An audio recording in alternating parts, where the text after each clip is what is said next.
ask and then open up the questions from the audience.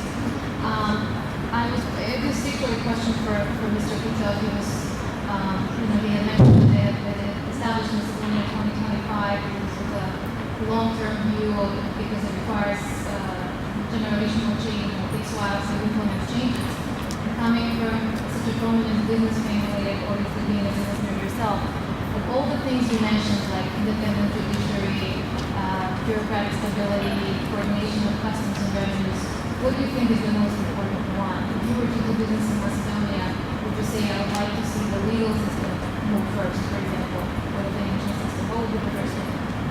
I think the independent judiciary and the independent bureaucracy are probably the most crucial ones, because that's where the trust is established in a democratic, capitalistic society. People know that if they're going to be wrong, the courts are going to correct it, or the government's going to correct it. And I think the one thing, Mike and I, 2 Augusts ago, we went over with a group of us, and we had about 40 proposals for business plans, mostly from young entrepreneurs, and it was fantastic. I saw as much energy from young kids writing fantastic business plans in, we were in Skopje and Novi, that I would ever see over in North America. The one thing that broke my heart, that I'm hoping we can overcome, is their disbelief that the government would actually allow them to open the tile store or to build the solar panel factory that they wanted to do. We grew up in this society. I was lucky my grandparents came here. We just take it for granted that if we put hard work in place and we build a trust and we can make money.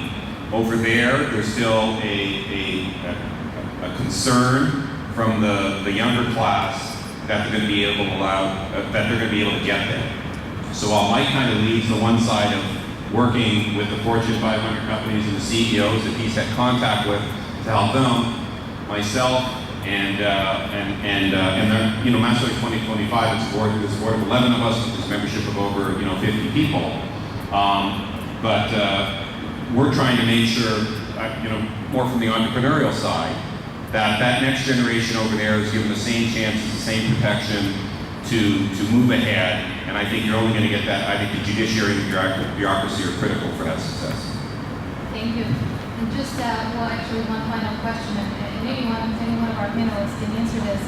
I know Mr. Mizo mentioned that, when investors come into Macedonia, investors have been brought into Macedonia, they have access to high-level officials.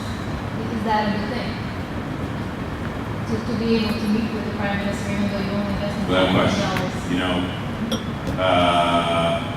I'll just give my own experience. I gave a some of you know me, I'm in a wireless now, and we're building a network. We opened in Toronto 2 weeks ago. We gave the contract to Ericsson. We were at the Barcelona GSM convention. At the time, we selected the GSM technology. Mike was with Nortel, which was CDMA at the time, but we went GSM. And it was 2 CEOs who met with over there. Mike Zafirovski with One Technology, and Heinrich from Ericsson, who was the CEO of Ericsson, small startup company in Canada. The CEO comes to the meeting. The 2 of them had impressions on my entire management team, and that's how we were able to make the decision. I don't know how you